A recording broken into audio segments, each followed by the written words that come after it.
Hello, and welcome to the Quietly Visible podcast. I'm your host, Carol Stewart, founder of Abounding Solutions and author of Quietly Visible, Leading with Influence and Impact as an Introverted Woman.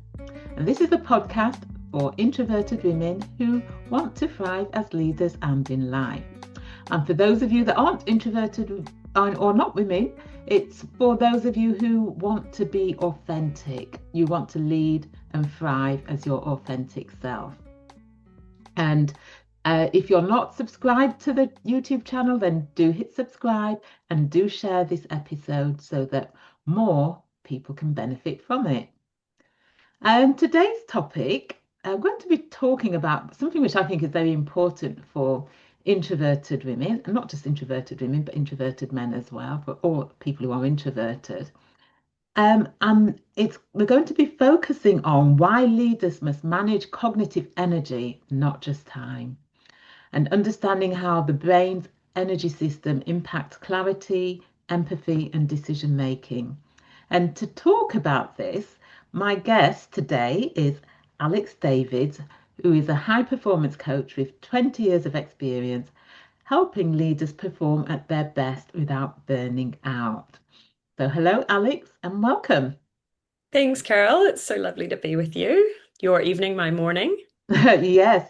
But listeners or viewers, I'm in the UK, London, and Alex is in New Zealand. So we are miles apart and in very different time zones as well.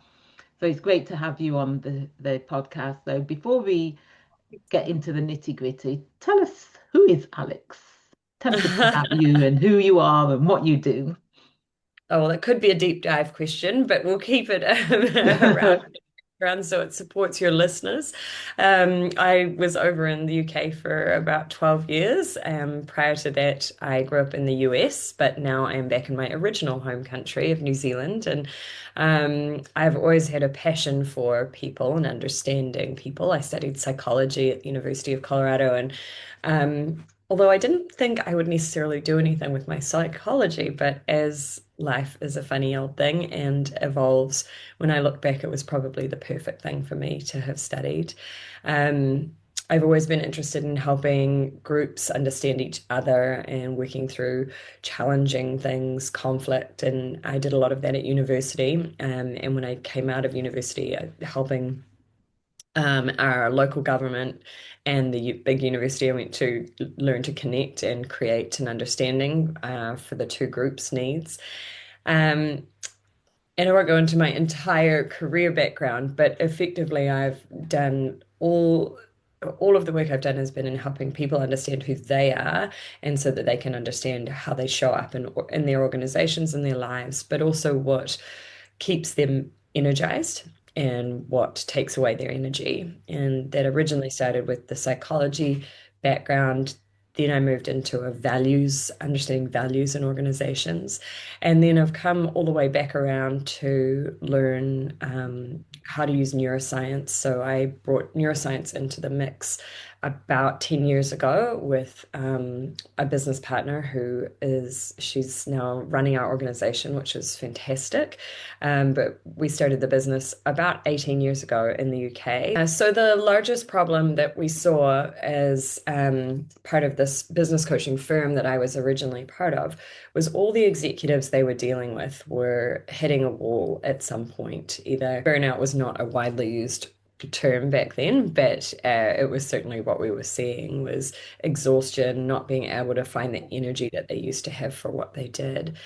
And so we just decided there must be a way that we can approach this that helps business leaders in particular live a life that is full and energizing and fulfilling and run a successful career, not one or the other, which seemed to be the mentality and often still is the mentality. So we reached into neuroscience spaces, into psychology, into wellness, and helped to build an approach to coming into your life, into your work that would allow you to be high performing and sustainable. And I think your audience is a particularly interesting one, Carol, because it does tend to be introverts who can burn out quite quickly because they have to expend so much energy to live in the world that the way the world is set up these days. So, Yeah, no, no, thank you for that. And yes, I do agree that expending of energy in environments where there's a lot of stimulation, external stimulation can be overstimulating, mm, draining their energy. And before we unpack that, it's very interesting you've spent time in the UK, in the US, and New Zealand. And from the perspective of, say, introverted women, um, I know I have audiences that listen to this podcast from, those locations, mm, um, and particularly the US. And I think there's probably more people that listen from the US than actually from the UK. And I do mm. wonder whether that is because of how introversion is perceived in the US, or there is that. Um, I think there's more emphasis on extroversion over there than there is in the UK, even though there is still a lot of in the workplace. So, from your perspective, having sort of worked and being lived in those different locations, what observations do you have? Well, I'm always really careful because the US is a big country and each state is sort of like a country within itself with its own Hmm. culture, its own, as everywhere is. But I would say your general perception would be what I would have said also that, yeah, it's more accepted in the UK to be a little bit quieter, inward. In fact, it's maybe almost expected. There's a lot less emphasis on energy outward. And that actually can make it challenging in the UK because working with people who to um, be more open about themselves and it can be a challenge at times. Um, but in the US, I would say, yes, the culture overall is kind of, a big and um, I'm trying to find the best words, but very outspoken culture. And then I look back at the pockets of which I worked in the US, and I know many people who are introverted and who learn to find ways around Mhm. that cultural expectation.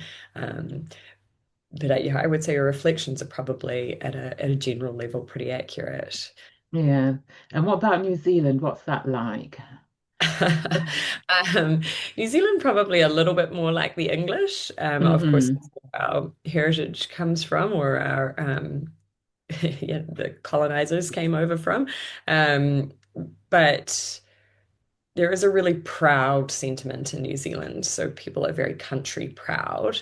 And so Hmm. there's a lot of emphasis on being proud of your work and where you're from. And um, we have a pretty big chip on our shoulder down here to prove a point that we can land on the world stage. So there's some very impressive businesses who work incredibly hard. There's a lot of innovation here. Mm. Technology is, really driving hard. Um, but I would say that we've had to learn to do that. I think we've had to, Okay. Uh-huh. yeah. Yeah. So the topic of energy, Mm. very interesting topic, and it sounds like it's one that you're quite passionate about in terms of the sort of like the cognitive elements. Yeah. So what what led you to get into that? I know you talked about the in the early days seeing so many executives that were burning out, but Mm. what was it about this topic that interests you? Yeah. Well, I would say there's been two paths in my life. One has been a very corporate, science-based, that's why I love the psychology and the neuroscience. And I went and studied neuroscience, so that I could have some strong background knowledge around it. And I am really passionate about that. I mean, really, because I know that without energy, what else do we have? If Hmm. we are not firing on all cylinders, it makes life very hard. And ideally, we want to make sure that our energy is the best it can possibly be because then we can tackle whatever it is we want to. So I have just sort of a Mm. personal love for it. And then I've gone also done what I've always called my other path in life, and that's and trying to learn and understand what spirituality and Eastern philosophies can teach us in this space. And so um, I have spent a long time practicing and studying meditation and learning how, I mean, yoga was my first port of call, and that was incredible. And I still do a lot and learn a lot through my yoga practices. But meditation has probably brought me more awareness of energy levels. And what I also have loved is watching the two worlds come together, that all of the science now underpins and backs up why all of these incredible practices from more Eastern worlds have always just known and always just believed. And they didn't need the science to prove it. They just said, well, look, it works. So you, from a personal passion perspective, I just love seeing that really underpinning how we can be fulfilled, and find, because energy can come in lots of forms, but sometimes I like to think about it as it's almost peaceful to have all the Mhm. energy you need, provides you with a lot of peace.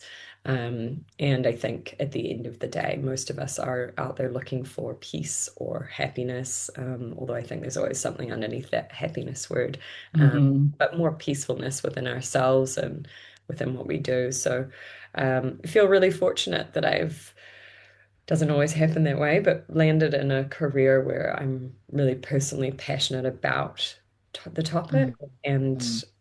the other parts of my life support that. Mm. Fantastic. But tell us why leaders must manage their cognitive energy, Well, when not we just think their of it, time. not just their time. When we think of energy, we tend to think about our physical energy. I'm tired, or no, I could run a marathon. And it's sort of those two extremes. But our cognitive energy is the energy that our brain requires in order to do the work and the thinking that we want and need to do. So cognitive energy is just learning to think about, because I imagine most people on your in your listener group would be knowledge workers, so people who are working with their mind as opposed to maybe a physical skill. But that's not to say this doesn't apply. It does, because we all need to use our brain to do the work that we do and to live Mm. our lives. But when we think about, let's say, a high-performing athlete, they recover energy by physically resting, sleeping, eating the right things, etc. But when we look at other types of work, this work with our brain, this knowledge work, we're not very good at saying, well, how do I give my brain rest? We just keep going through our day. We've been told we have 8-hour work days. Most people work probably somewhere in the 9 to 10 hour work range, if we're realistic. And we don't think all day long about how am I recovering energy through that day. So we just push, we just have got to get it done. I'm here for 8 hours. I've got to keep working. And if we had learned the way that physical workers do, that every so often you're going to need to recover that energy somewhere, then we could run our days in a way in which our brain operates and then has a rest, and operates and has a Mm. rest. Because we actually only have about 4 hours of cognitive energy available to us, like really deep, heavy work, we have to know how to use that really carefully. Otherwise, we give it all out to some sort of lighter tasks just because they're easier to get done. And then when it comes down to doing the harder tasks, it takes so much more cognitive energy, so much more um, focus. And then that starts leading into taking more time. So we lose our energy faster, we run out of time, and then we hit walls and burnout. And we do that every Mm. week. We do that every Mm. day, we do that every year, and then we wonder why we get sick on the weekends and holidays. Mm. Yeah. And that's something that always interests me, how, we put emphasis on the physical um, Mm. energy and rest, but we don't with the brain, and how we've uh, in the UK anyway, and I'm sure in the US and possibly New Zealand, how there's this almost pressure for people to constantly be their minds to constantly be working Yeah. and not taking a break. And you see people will work longer hours thinking that they'll get more done, not recognizing the impact that that has on them psychologically as Oh, well. Mm, we always use a phrase that I think anchors it down that it's not the hours that you work that matter, it's how you work in those hmm hours. So we can all work. I've seen it happen many, many times. People who work the sort of almost exact same hours, and one of them is absolutely shattered, and the other is bouncing off the walls full of energy. Um, and so, yeah, it is learning. We talk about it in terms of energy credits, that we have a certain number of credits we wake up with every morning, and you get to choose, well, a lot of the time, but how you spend those energy credits. So if you wake up and you have a kind of tough morning. Maybe you've got young children, or maybe you have an argument with your partner before you've left the house. Maybe you have a stressful commute to work. By the time you get to the front door of your office or at home, perhaps, but hmm how many of those credits have you already spent? mm Are you showing up at a 70%, or are you showing up at a 50%? But you don't, those are, you then have to think about, well, how can I recover enough credits to get through my day, to make my day possible and energized? Yeah, yeah, and then the thing which introverts typically have on top of that is the work environment. There is, it can be, like I said, overstimulating, back-to-back Mhm. meetings where there's a lot of activity going on, which depletes their energy. Yeah, Having to do that, being not having that time to think and process information, yeah, being in open plan offices, those sorts of environments as well, where it's overstimulating and draining their energy. So yeah. having to contend with that on top of um, Oh, what you described as absolutely. well. Mm, I have a lot of introvert or self-professed introverted clients. They get to senior executive level, and it's a lot. And so we talk a lot about how they can put in boundaries to support themselves. Where can you go in your office that is calmer, quieter? If you can't reorganize the day because it's so intensive through the day, then what are you doing in the morning before that? And what are you doing the day after to recover and to recoup that mm, energy? So trying to plan a little bit more about, yeah, when they know that the day or potentially the week is going to be one that really does require a lot from them, what are all the little things you can put into play mm, to take care of yourself? Can you make sure you're getting more rest? Can you have a very calming commute in or walk around or whatever it might be? How can you mm, bring in these little things that allow your body, because a large amount of giving that energy is an overstimulated nervous system. How can you bring calm into your body, even when things are intense around you? yeah. Uh, so using breath is a great way to do that, learning how to just settle the nervous system when things are feeling really heightened all around you. But I would say, Carol, even extroverts find today's world incredibly exhausting. And so Mm, it's across the board. We all need to find ways to settle that nervous system so that our brain, because if the nervous system is heightened, the brain doesn't function properly. yeah. But yeah, wherever you can, do the little things really, really well. And then that hmm creates a little um, protection layer for you and your brain to recover energy. Yeah. And I thought it was interesting what you said about we only have something like 4 hours Mhm. of sort of that deep to do that deep work. Yeah, Yeah. tell me a bit more about that. Yeah. Well, everybody's a little bit different in terms of Mm, when the best time of day is, but the vast majority seem to be, when they've done research on this, seem to be morning energy. That could be first thing at 6 a.m., or it could be a little bit later at 10 a.m.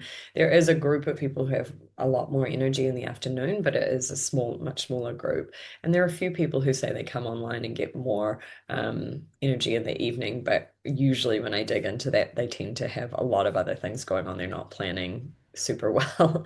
mhm, Um, so the first thing you can do is just become very aware of when do you do your best work? When is your energy really great? And available. And those should be your protected hours, the hours where you keep those sacred for the hardest work that you've got to do, what takes all of your brain power, and utilize it in that time.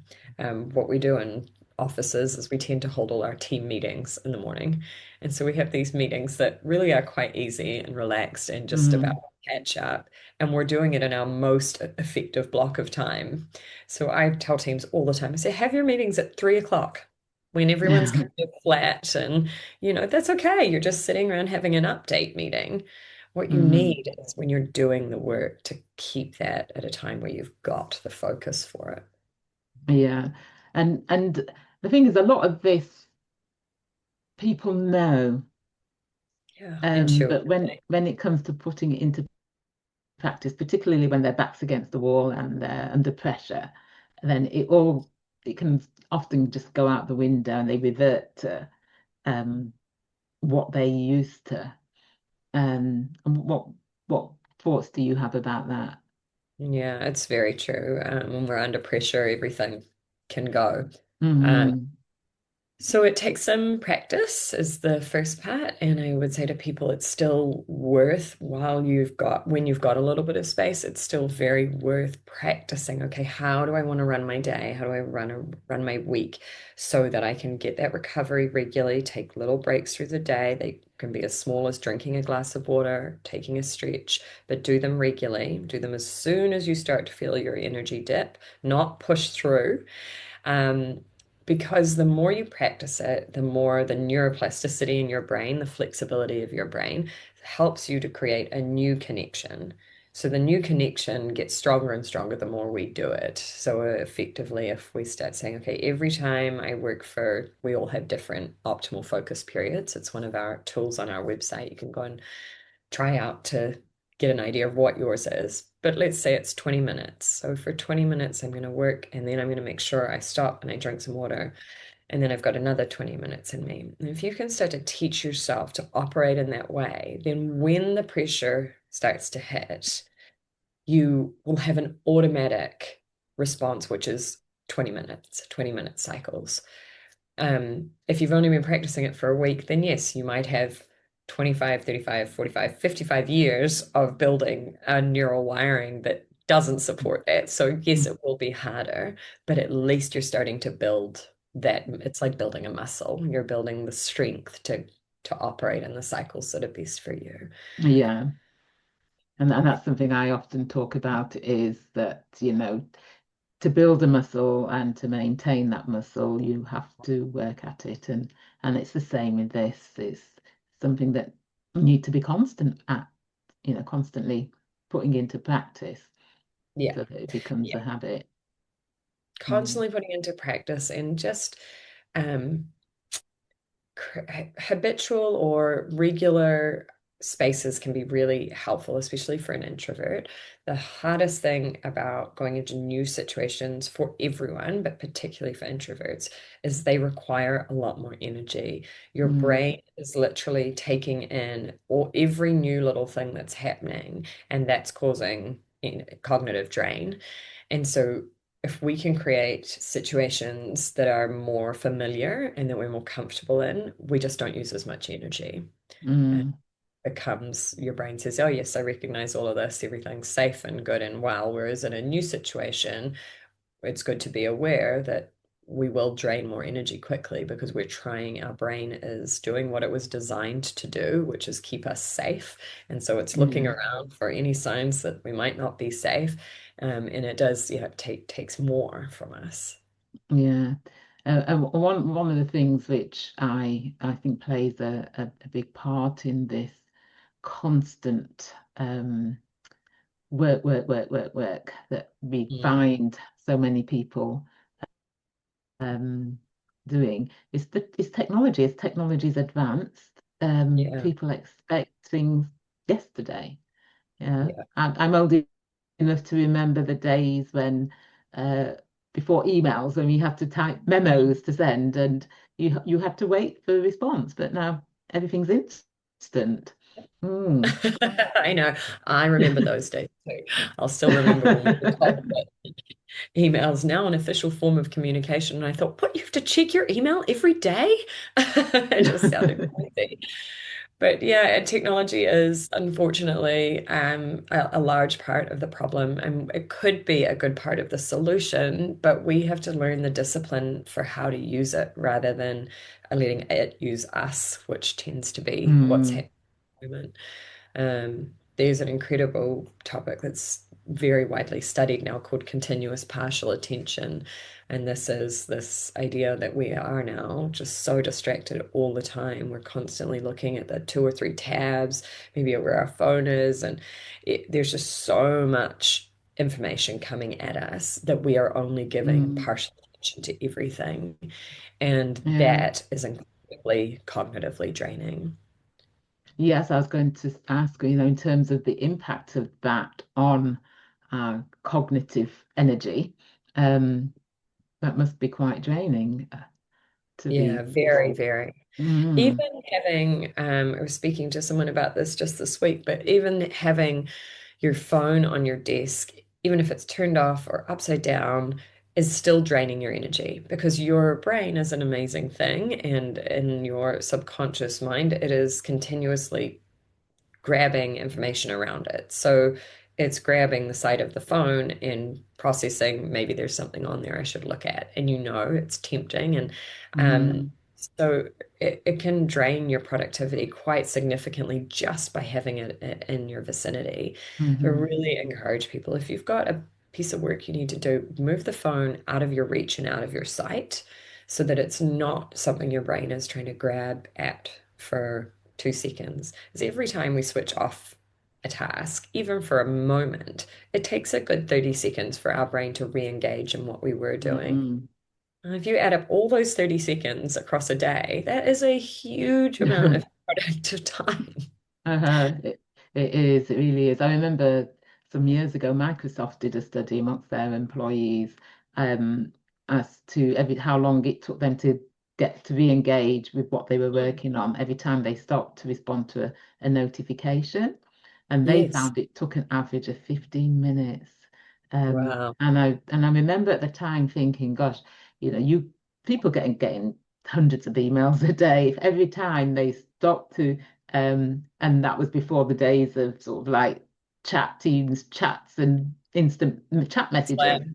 Yeah. Um, if you think how much notifications people can get in a day from emails, Yes. Teams messages, team chat messages, phone messages, WhatsApp, text messages, social media notifications. Um, yes, it can be very overwhelming. Very overwhelming, very Mm. draining. And I think that's the part people we need to create some more awareness around is we know we might be tired because we have a lot on and because we're busy and because life Hmm. is full. But what we're not aware of is that if we put a few boundaries in place, it's the silent things that are cognitively draining us. We sort of think, Hmm. oh, well, I'm just doing my work and answering my messages. But actually, we can create new boundaries that stop that drain from happening. It's just we're not doing it. We're just Hmm. allowing the messages to come at us, grab us. And every time it does, we're draining energy. And we're making money for big corporations just by simply having those messages on. So Yeah. it's you have to start asking, where is my energy getting drained? Not just I'm so tired because there's a lot on. That's not Hmm. going to change. What's Yeah. change is how you choose to respond. Yeah. And I do wonder where all this is going to lead to because Mm, it can only get worse. yeah. And I think that's why it's so important we have conversations like this so that people become aware um, of the impact. Mm. Yeah. Well, my view is that whenever the world swings really far one way, we tend to swing really far back the other way, and then we eventually find some middle ground. So I think there are already movements of people, there are Wi-Fi free cafes, there are phone free cafes, there are Hmm. young kids who are refusing to buy a smartphone and only buying a flip phone. There are movements in that direction, and I think we can find a middle ground. But one of the biggest places we need to do that is the workplace. Yes, Of the definitely. expectation. Yeah. So you can Yeah. leave that workplace and you can decide, I'm not going to go back on my phone till tomorrow morning. No problem. That's your choice. When you're at work, you don't seem to have as much flexibility or choice sometimes, but Hmm. that's why I really lean into leaders and talking to them about being brave enough to realize that they're actually losing cognitive energy from their people because they're not being brave enough to say, hey, Hmm. we're going to have phone-free meetings. We're going to do some gentle breath work before we start to settle everybody's nervous system. Um, Organizations are our biggest lever for Yeah. this shift. We just need leaders who are brave enough to realize it. Yeah. And I think leaders, they then set the pace. Yeah, So, you'll get a lot of people who, because they see their leaders are doing this, that they feel that they have to as well. But whereas if you said leaders, slow down, started meetings, as you said, and that would then have a ripple effect on people throughout the absolutely. organization if they lead by example. Mm. Absolutely.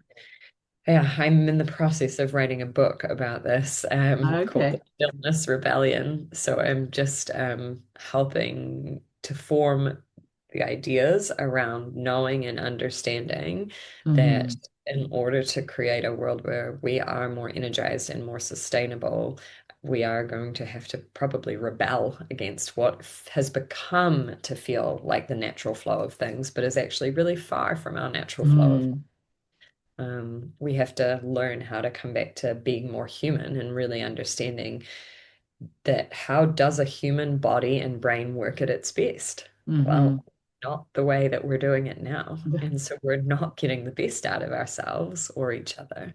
So there, yeah, is going to it's going to require a lot of bravery and a lot Yeah. of stillness and coming back to who we are and how we operate and yeah, can we do it? I don't know. I think some organizations, yes, and some will never, and we'll have to make some decisions. Yeah, sounds like a very interesting book. Have you got a publishing date yet, or are you No, anywhere my near? goal is to be finished by the end of the year. I've got an Hmm. incredible team who are helping me produce it and birth it, and I'm hoping publish in the early new year. Oh, look forward to it. Thank So, you, any Carol. any final words before we go? Um, any final words? My suggestion to people is always to just take time to listen to what your body and your brain are telling you. And if Mm, they're tired and if they're struggling to focus, then start with the small stuff. Start making small changes that can support you to um, allow those things to come back into a place where they are at their best. thank you. And so, if listeners want to contact you or find out more about you, where's the best place for them to go? Oh, sure. Our website's the best, www.nextevolutionperformance.com. We have our own book coming out this year from Next Evolution, which Vanessa Bennett and I are writing, which is all around our processes and how we operate in the workplace to get the best out of ourselves.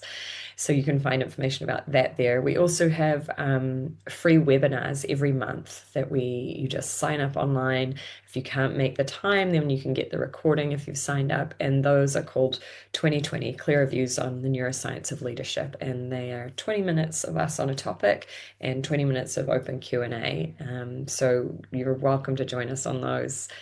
Otherwise, our website's the best place. Oh, great, thanks. And we'll put the links in the show episode notes so that people can easily find you. So, thank you very much, Alex. It's been a pleasure to have you on. Thanks, Carol. It's been lovely speaking to you. So listeners, do go and check out Alex's website and follow her, connect with her on LinkedIn, and get ready for her book. when it comes Yeah. out in the beginning of the year next year. Right.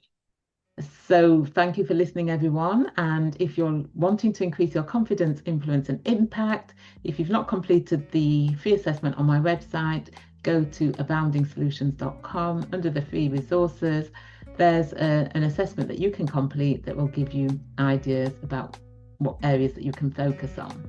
And do share this episode. I think it's very important that more introverted women get to know and understand about how to manage their cognitive energy. So until the next time, bye.